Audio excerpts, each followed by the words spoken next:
Hi, and welcome to Finding Your Way Through Therapy.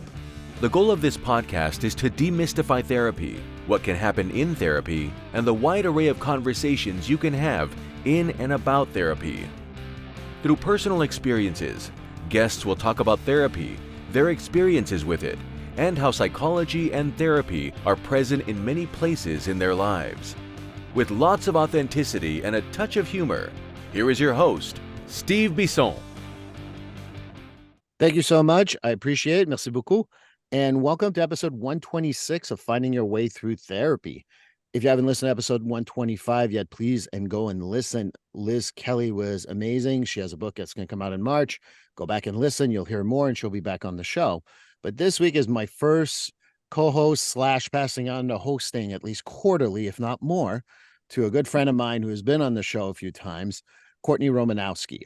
Courtney is someone that I consider a true friend who has been through the thick and thin of a partial hospital with me and an IOP, and that's an intensive outpatient program. I was somehow her supervisor. I don't know how that happened. But Courtney's someone who has, I always thought she would be bringing a new dynamic to Finding Your Way Through Therapy. And she's like, I wonder if I can co-host. I'm like, when do we record? So she came on right like as soon as I could, and she was like, my nerves. I'm like, no nerves. It's just me, you, and a guest. Who cares? So Courtney Romanowski, who will be your full host a few times a year, welcome to Finding Your Way Through Therapy, and welcome as a host. Thank you, Steve. Very nervous and excited to be here. Nothing to be nervous about. No, it's just the three of us and not listeners or people watching this video at all. But no, it's very exciting. And I appreciate your support and willingness to let me give this a try. And just hope I do right by you and the podcast and your audience and everybody. So thank you again.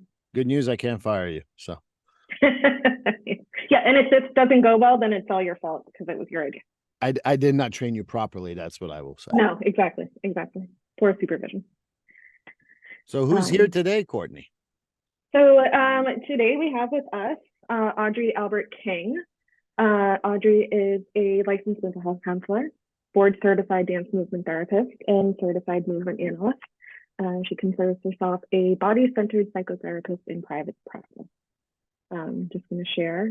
Audrey brings 30 plus years of somatic training and experience into her work. She enjoys working with individuals to listen, reconnect, and trust their bodies to help guide them in their therapeutic journey. In addition, Audrey facilitates dance movement therapy for people living with dementia.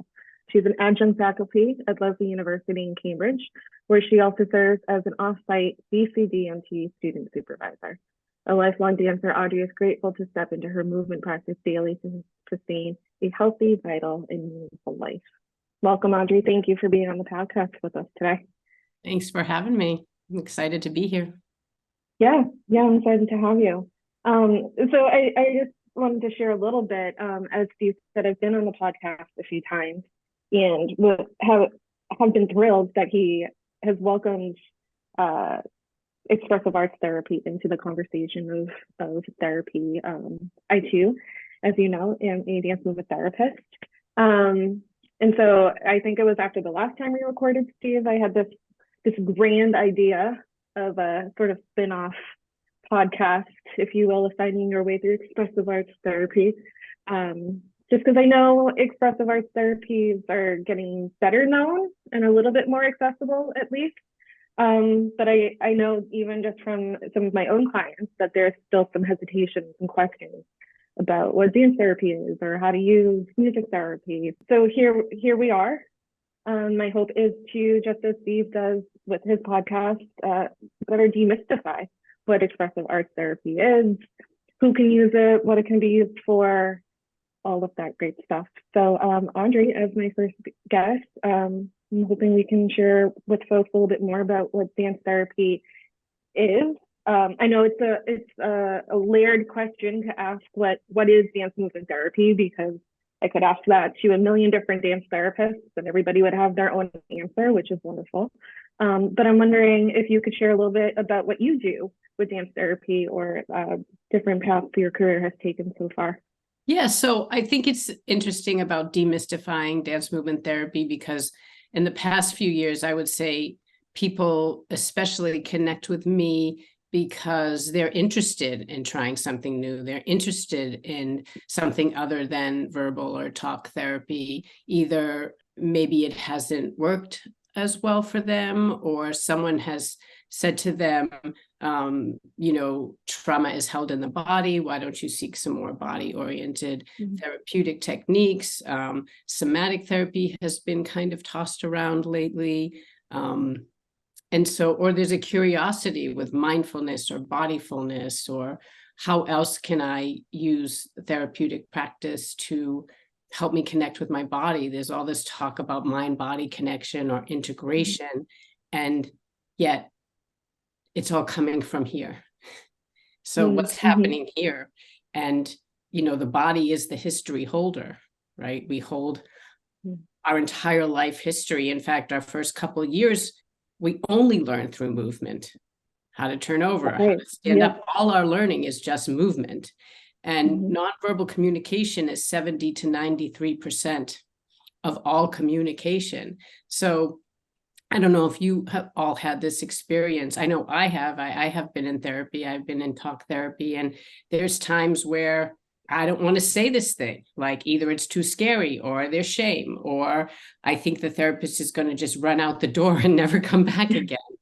Or I might say something that I never want to come back again. So there's a lot of hesitation sometimes with being able to name a feeling or a thought, or not even being able to connect to a feeling or a thought. So sometimes going in through, I see that the client has a fist, or there's tension in the jaw.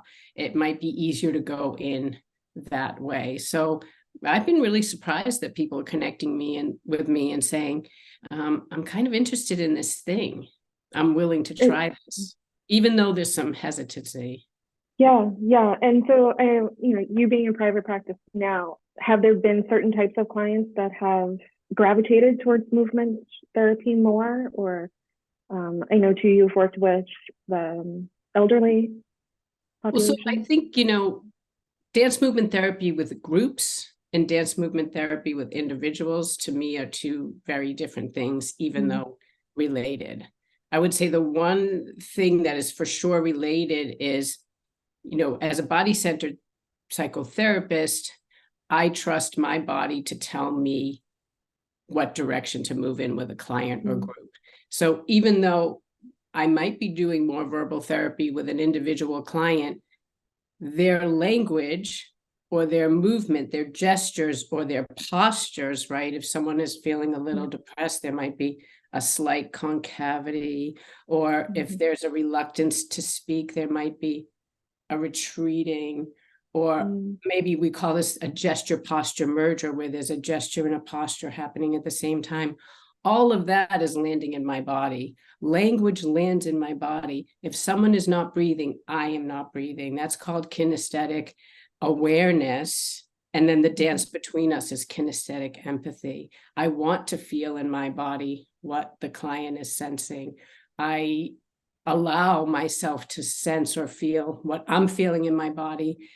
And that sort of leads us into this kind of nonverbal kinesthetic dance. So I allow myself, without actually knowing, I'm not going to try to assume that I know what they're feeling, or I know what they're going to say because I sense something. But if I'm not breathing, it's a sign for me to go, hold on. I need to take a breath. I'm sensing something. Is there something happening? So regardless of I'm working with an individual or a group, I respond partly from my body. My body actually feeds some stuff up my vagus nerve into my brain, and then I pause and respond. But working with a group, like with people with dementia, actually dance movement therapy really serves everybody, but people that have a difficult time retrieving language. So giving them an opportunity to use their body to communicate. I facilitate groups with, I've done this for a long time. It's been a passion of mine to move with people in community who connect to movement, to connect to music, who come alive with music from their past, who don't worry about who's picking them up for dinner, or straightening up the pillows and drawing the drapes when it's time, when the sun goes down. They're just 100% in their bodies, engaged in purposeful movement, and we're just creating something together in that time. And they're socially connecting and not isolating. So, well, that's what was just coming to mind for me is, I too sense there's a lot of loneliness with the people that I talk with. It is great when, and I'll speak for myself, when I can connect with somebody verbally and feel understood, but it's totally different to connect with movement and be, like you said, in a dance with somebody, whether it's dancing, or just in a more physical conversation. There's a sense of, for me, a more connected relationship that we can't always get just by talking. Yeah, my hope, I think when you said that, right, my hope is that I think for me, a lot of clients, especially trauma, there's this idea for me, like all the words come to mind when I talk about dance therapy. It's like reclaiming, reconnecting, renewing, all those words. And reclaiming feels very important, especially with disassociation and doing what we need to do to stay safe in the moment, re-embody, so if there's a movement dialogue or a dancing dialogue in the body, this idea of reclaiming a relationship with the body through creating a relationship with the therapist, that's intriguing to me. That's something that I look forward to creating in the therapeutic relationship, or the therapeutic movement relationship. Yeah. And something that, so you offer these groups for people with dementia, and then in your private practice with your individual clients. And I just want to highlight that it's, at least my experience, and I'm wondering if it's yours, if I do movement therapy with somebody in a session, it's not the entire session. It's not like they're coming in for a dance class necessarily. It doesn't have to be dance as we see on TV or in shows. It can just be this breathing, sensing, like you were saying, posture, gesture, exploration, as well as talking, maybe. And then there may be sessions where it is more movement based. But what, and again, I know it's a layered question, but what if I were to come to you as an individual client for my first movement session? How could you introduce me to movement therapy? Well, usually in the consultation, my style, or what theories I use, or what has worked for them in the past, what hasn't worked for them, the conversation will come up that we might engage in. It is an invitation only modality. And, I can see right away how people are relating to that invitation on a body level, on a facial gesture level. But, for me, it's really subtle. I mean, there are some times where a client will come in and they'll ask for some music, like they just want to like drop it and, just take a minute, like, that's kind of fun. We'll rock out. Or sometimes, people just need like, just like a moment to drop into the body or breath practice. But I try really, my hand goes to my heart. I might take a breath. I am a body-centered person. I might need to ground. They might see me put my feet on the floor and find my sit bones. And, and I might invite them to just maybe put your hand on your heart or press, soften here. I might close my eyes, invite them to close their eyes. So I'm already very body centered in my own way of being a therapist. So that creates a familiar, possibly, I don't like to say safe space. One of my students 2 summers ago brought in a comfort space, and I really like that. Ooh, I love that. Comfort space. And, so, and then again, I try to pick up on, I notice there's a fist, or is it okay if I make a fist, or if that fist could talk. So it's not, it's a subtle process of inviting the body into the session. And Like, yeah, and if it's not comfortable for the client, we don't go there, but I'm still very much engaged in my body and working toward integration, and also working toward integration for them somatically. Yeah, I loved what you said, the invitation of welcoming movement into the session. As And also this is what we're doing.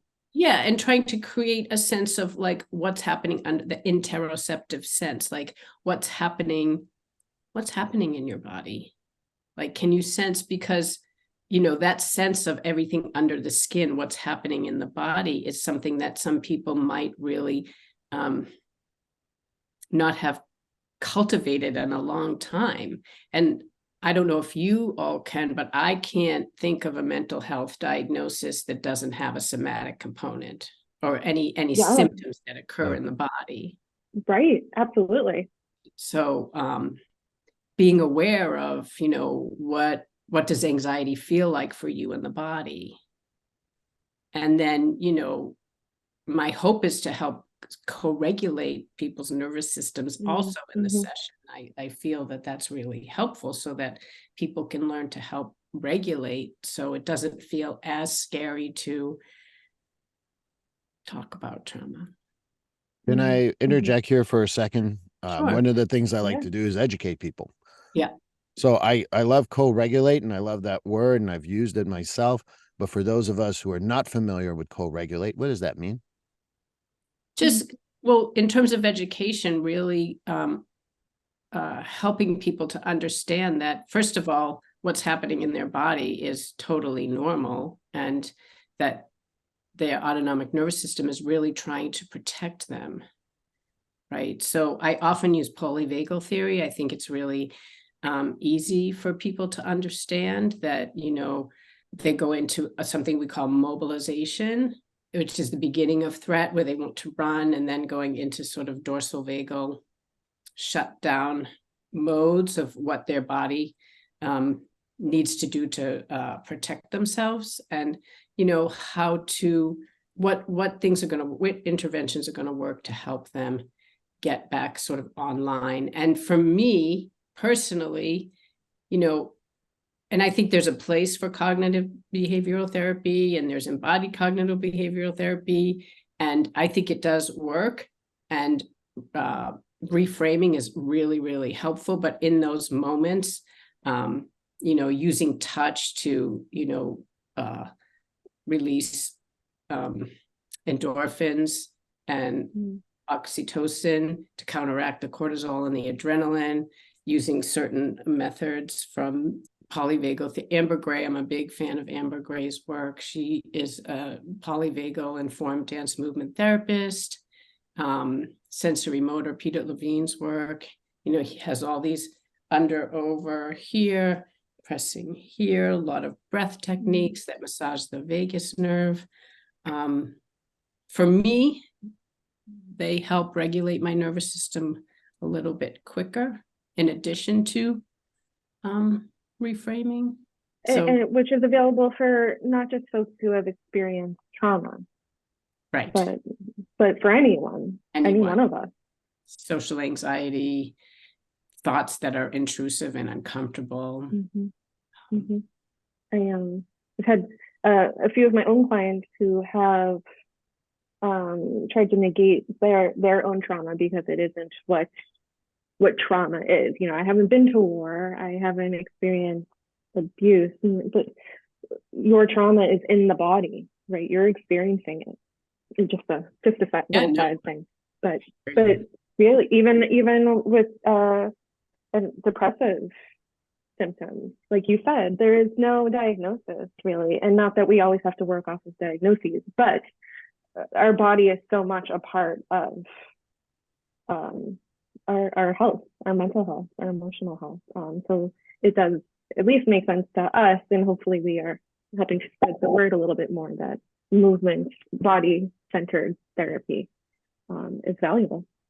And Courtney, when you just said movement, I for me, moving stuck stuff out of the body is really important. Yeah. Yeah.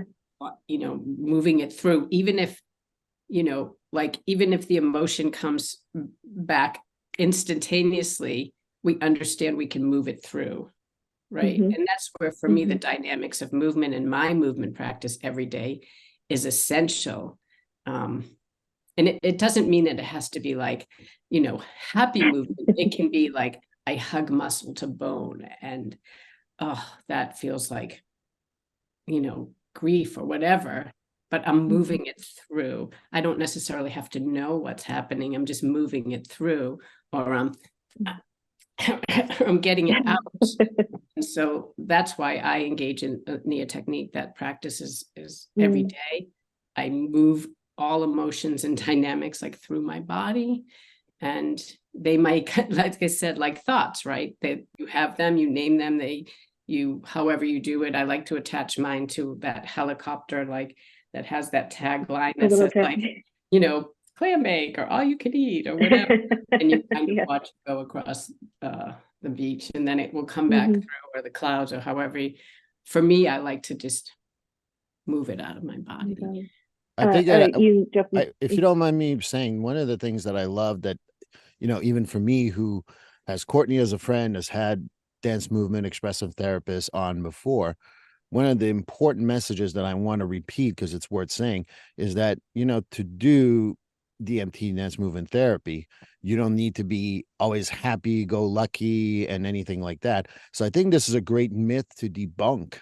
And I wanted to throw that out because I thought that was a very, very important part, is that it doesn't have to be happy. It can be other stuff just to get it out. Like you said, squeezing the muscle and releasing it is such a great thing for most people to do. So sorry to intervene again, but just wanted to mention that for the... Steve, what you say is so important, because I would not, I'm not, that's a fleeting emotion for me sometimes. So, that is really important, And actually that, sorry, Audrey. No, keep going. No, just, I think that that's also like a misunderstanding about dance movement therapy, is that, I'm not saying that the release is what dance movement therapy is. Dance movement therapy does further all psychotherapeutic goals, cognitively, socially, emotionally, in every way. And when people go into therapy, it can be a hard, long road before it gets better, for sure, just like that. But dance, often when we say the word dance, it's, like your favorite move at a club or something like that. But you're right, whether it's tender, whether it's hard, whether it's agonizing. In NIA, there's one move, there's 52 moves. There's one move called a claw hand. I love claw hand. I'm shredding in it. Please go to YouTube to see that one. Just expressing that and being tender and being small and confined and all of those things, because they're part of the human condition. And you got to feel it. Also, there's also room for stillness. Beautiful. In movement therapy, and that's an important aspect too to explore, because as we learned as dance movement therapists, even with stillness, there is movement. So we can't disqualify practicing that and being with somebody to explore that stillness. Yeah, that brings up the felt sense, which is that interoception, that really important sense that we don't really learn about, is the felt sense of stillness, which brings up tolerating, which is such an important, whether you look at DBT or whatever that is can I tolerate, when we're still, thoughts come in. And that's one of the reasons why people are moving and busy. Yeah. Still, there's a psychotherapist in New York City. Her name is Lori Lynn Meter, and I was attending a workshop with her. And one of the things she said is, can I be with myself and can I be with you? And can we just be still? And that's part of that therapeutic relationship, is, can I just be still with you? Can I be in my body while you are in your body? And can we just hold that space? So just, yeah, another maybe debunking, as Steve said, of like, it's not always about moving, but that reconnection, to use the rewords again, that reconnecting with the body, with the self, and that tolerating of what's going on.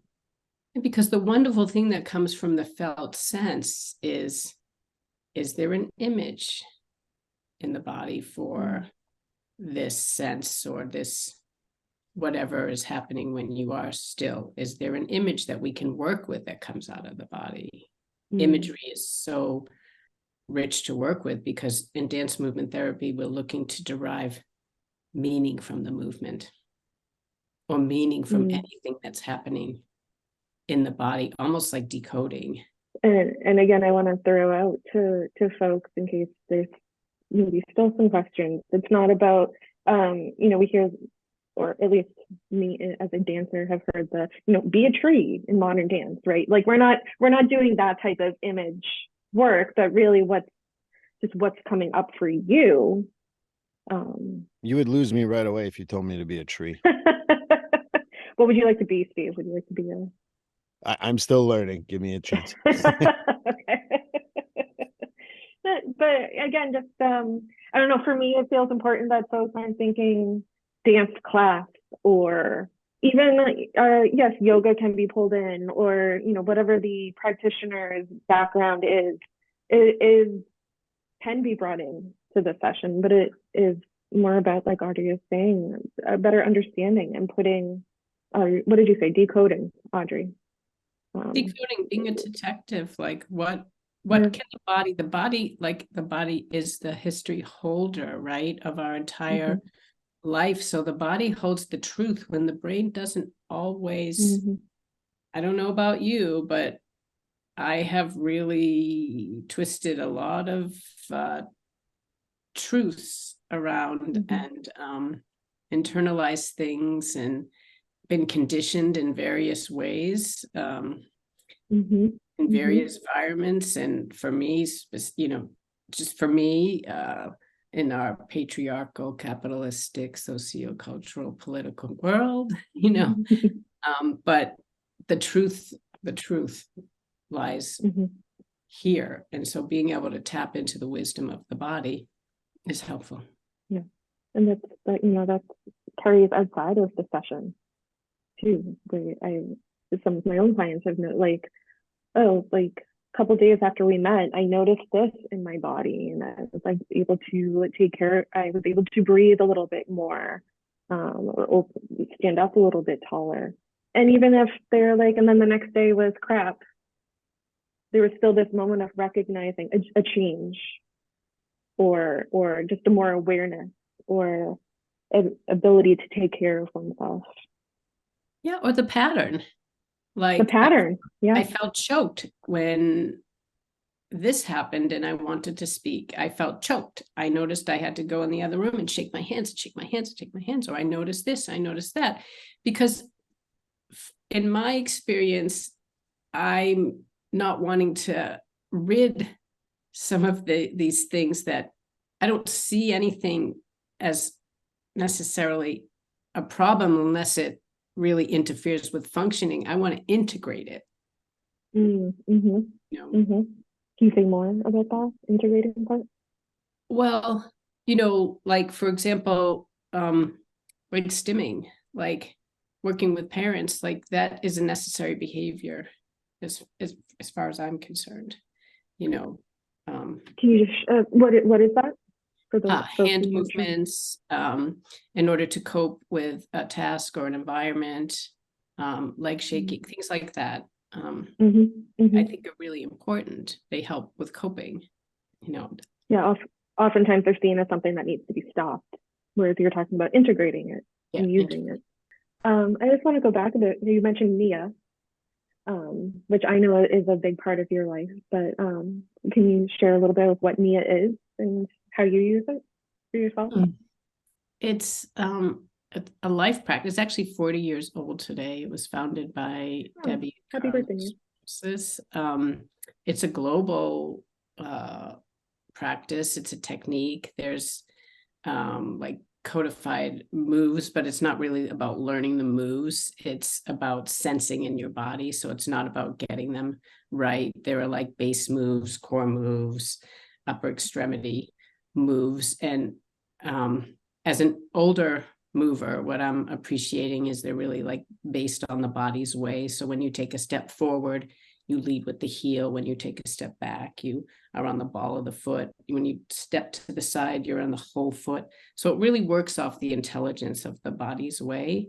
So for me, I dance every day. I have not been injured. I also, I step into the practice. The cycle 1 is a step in, and I just say, hello, body. Like, what do you have to tell me today? It's, you get invitations from the instructor, spiritual realm, emotional, physical, cognitive imagery, and you find out what's happening inside, and you get to express yourself. And again, the teacher might be doing something, and I might set something in my body, and I'll do it my way. And I feel really great afterwards. Yeah, it really is wonderful. I've taken a few classes with you, and it's fun and, like you said, expressive. I felt a lot of release for myself and strength that I haven't, not just physical strength, but emotional strength that I hadn't felt in a while. So it really is a wonderful experience. And yet you don't different have to know how to dance. Right. Yes. And yet different from what a dance therapy session or whatever you want to, is, right? So there's, yet still very important. Yeah. More therapeutic. More therapeutic. And so, there's, we are inviting folks to learn more about dance therapy in a therapy session. There are other ways to experience therapeutic movement in one's life, though. Right. And, cultural dance is healing, and community dance, dance is the oldest healing art, oldest way of healing. And even, Steve, I remember you mentioning you, and I know this for a fact because we're in the office together a couple of days a week, walking with someone can also be extremely therapeutic and valuable. Right. And I definitely do that with a lot of my clients, and they find it a lot more stimulating to be outside the office instead of inside. And, I want to just go back on one single thing, and I'm just like interrupting here and there. One of the things I remind people is that you can go to, there's a tribe out, it's an island off of India, who's never been contacted by the westernized culture. They have dance and they have music. You go to any urban area, whatever urban area you want to talk about across the world, they have music and they have dance. And I kind of remind people that that's the basic stuff for even communication, for letting go. And there's a lot of like therapeutic value into that. So just want to throw in my little part of this conversation. Well, you're right. Healing is best done in community, right? Community is the antidote for all that ails you, really. Isolation increases any illness, right? Any community is the antidote. And being in community and moving to rhythm is cohesive. Rhythm is going to unite. And I think that we are not meant to grieve alone. We are not meant to go through any of these things alone. And healing in community, that's what ritual is for, right? And ceremony and marking passage. And the first thing we ever hear or sense in our own bodies is heartbeat, which is rhythmic, right? So being in rhythm and dancing, it's very primal. Yeah, it's the most natural thing really for all of us. And it saddens me that we've lost that. It's more easy or common for a lot of us to be alone. Like I was saying earlier about loneliness being such an epidemic right now. And walking with a client, walking in general, the definition of movement is change. And therapy is about change. Therapy is about transformation. And I also think that when you talk about that, sorry to interrupt again. No problem. I think that when you talk about loneliness, what I hear from people anyway is, well, I'm an introvert. I need to be alone. And I say, well, singularly being alone is wrong. Singularly just spending time with other people is also wrong. It's kind of some people need more people, some people need less. So isolation is sometimes excused as I'm an introvert. And I kind of remind people that you can be an introvert. I'm an introvert. Most people don't believe me, but I truly am an introvert. But, I do go see people. I do talk in groups and I do enjoy that. But I know I need to resource myself after that. So it's important to think about community as part of who we are and as a whole, and not just going community or isolation and finding the middle. Sorry to put in my CBT little bit here, but. No, I How mean, dare you, Steve? in movement analysis, we have a theme called exertion recuperation. When DBT, it's opposite action, right? So, and again, there is a spectrum, right? You're right. It's not all or nothing. Yes, we need that dance, that change, that movement to really take care of ourselves. So, Audrey, would you mind if I ask if you have used DMT for yourself? If movement therapy has been part of your experience? Yeah, it sure has. Yeah, I don't know. I'm not really sure where I would be without it. I stumbled upon it just per chance. I was in my own treatment and the art therapist said, "Hey, Audrey, you've danced your whole life and, you've had these issues and, have you ever considered dance movement therapy?" And I was like, "What?" Well, like I had the full Oprah aha moment, like church bells, fire, like what? And she, told me about Leslie University, and I couldn't wait to go to the open house. And I'm 46 years old, I already have a master, I'm 46 years old. And, I go to the open house and they're talking about using movement and art and all these things to heal. And my body's going, and then they pair you up with someone. And the person I'm talking to, she's talking about Wicked the musical. And the whole way there, I had it in my car because of my daughter. Like we had to do a hairspray intervention to get her off Wicked. And so right away, I'm like, I have this best friend who we're bonded with. And I'm like, look at that. Like, what? That's crazy. And my husband had said, you need to find a different job. And I ran to the car and I put everybody on speakerphone and I'm like, going back to school. Yeah. Immediately. And, there's some people who, there's a lot of reflection that one does going through expressive therapy, dance movement therapy program. And the first papers I began to receive back, I was, oh my God, this person sees me they're almost welcoming my flaws. They're almost telling me I need to be in the world because I am, I don't know, not okay. I felt a welcoming. There was nothing I had to prove. I could start unveiling all the stuff that I had worked my whole life to put there. There was a disarmoring. And the more I took a risk and the more I disarmored, the more, I don't know what happened, but I began to transform. And then I was like, I'm going to see a dance movement therapist. There's something here. And my life 100% changed, 100%. I began to build a new relationship to my body. There was something called self-compassion that before any of the buzz self-compassion stuff came out, there was a forgiving of myself. There was, this critic can actually be quieted. There's something called self-love. Is that a real thing?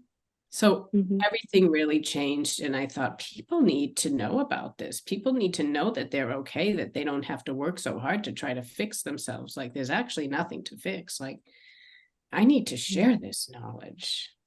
Mhm.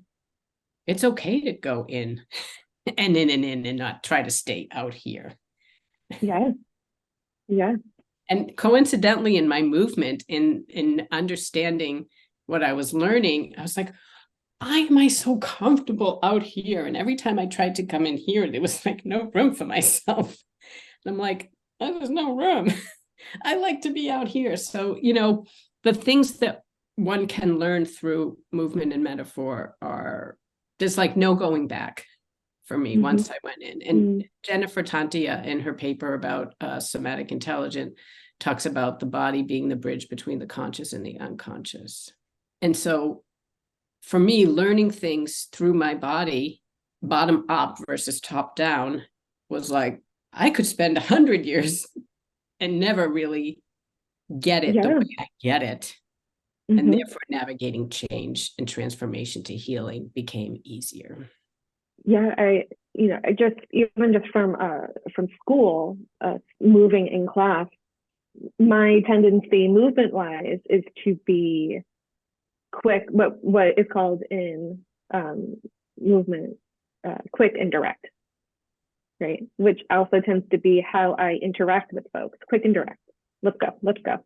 And so it's been an exploration for me to slow down, not just in movement, but in trying to talk a little bit slower, and not because it's better for me to do that, but because it could open me up and it could give me a different experience.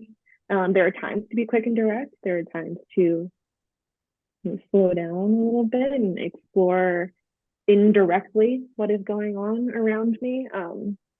So movement jargon, but there's the patterns of what our body is doing and how we are relating to one another, how we're relating to ourselves, how we're moving through the world. It all connects. And yeah, it's great that you say that, because the thing about integration, about patterns, is it brings us to the world of choice, which is what I hope to help provide my clients with, this option, this yielding, this, right? Like, so we can, this awareness that you talked about before, we can lean into our patterns and choices. We can decide we want to expand them. Sometimes they can be limiting, sometimes they can be protecting, sometimes they can be comforting, or sometimes we can choose to go out there and no, this is not serving me right now. I want to expand. I want to, and this can bring us into biases and all these things of Right. Yeah. how these don't necessarily serve us as a therapist for all of our clients. And that's a whole other conversation, but really important and fascinating. But patterns, conditioning, choice, awareness. Yeah. Cool. And I now, when I make a referral to Courtney, I'm going to describe you as quick and direct, but also kind. Yep. I think that could be a good tagline right there. Just wanted to throw that out. Yeah, tell me what your problem is. It came to me because I was quoting Amber Gray before, is that she has this quote. I might not get it exactly right, but it's something like, everybody deserves to live in a peaceable body, or no, everybody deserves to live in their body in the way they see fit. And I think that that's one of the things that we strive to do, is help people make that an accessible thing. And I don't want to be interrupting, but we've had so much fun. We're getting close to the hour already. So, I'll let you complete the interview, Courtney, but, to help you out here, like, we're going already close to an hour. It went by really fast. Really, really did. This has been wonderful. Audrey, I think maybe we could wrap up with, how do you want to encourage folks to maybe think about dance movement therapy as an option for them? Well, I think this idea of living in a peaceable body, not having peace in the mind, whatever that means, living with discomfort, living with ease, not being able to completely function. And it doesn't have to be dysfunction, just not functioning in the way one would desire. Mm. What is living in this a peaceable body? You know, the mind is in the body. So, you know, Christine Caldwell wrote a book called The Bodyful. This idea of bodyful versus mindful, dare I say? I don't know what I'm creating out in terms of people outside. What is she saying? But this idea of being bodyful, this idea of creating relationship with the body and living peaceably with oneself cannot be done from here. If there's an interest in, oh, this is a yucky feeling in my body, or my heart's racing, or I want to retreat, I want to hide, I don't want to be in this situation, or every time I go to say this happens in my body. Be curious. There's nothing wrong. There's nothing to fix, but be curious about these things. It's, you know, the body can be a scary place for a lot of us, but curiosity helps. Wonderful invitation to send to folks. And there is a website, the American Dance Therapy Association, adta.org, I believe, that has a database if folks want to look up their nearest dance movement therapist. And there are also videos as to what DMT is and other resources on the website. Audrey, is there a way for folks to reach you if they're interested? I mean, they can also put in dance movement therapy and psychology today too, which is important. I'm at info@audreyalbertking.com. Wonderful. Wonderful. Thank you again very, very much. I always love talking with you. A lot of great info.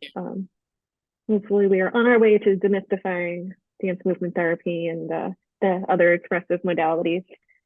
Okay, first episode of a guest host down. Thank you very, very much. Feeling lighter today already. Well, I want to thank you, Audrey, and Courtney. You did a wonderful job. So I can't wait to have you do this all on your own and me not interrupting constantly. Thank you so much, Audrey. And, you know, hopefully people will go and reach out, and, you know, the education was so important for everyone. So this completes episode 126 of Finding Your Way Through Therapy. For episode 127, we are going to have Hayden Duggan, who is the director of On-Site, which is a place in Massachusetts to help firefighter, police, EMTs, paramedics to get treatment in a intensive outpatient format, which is really beneficial. And I hope you join me then. Please like, subscribe, and follow this podcast on your favorite platform. A glowing review is always helpful. And as a reminder, this podcast is for informational, educational, and entertainment purposes only. If you're struggling with a mental health or substance abuse issue, please reach out to a professional counselor for consultation. If you are in a mental health crisis, call 988 for assistance. This number is available in the United States.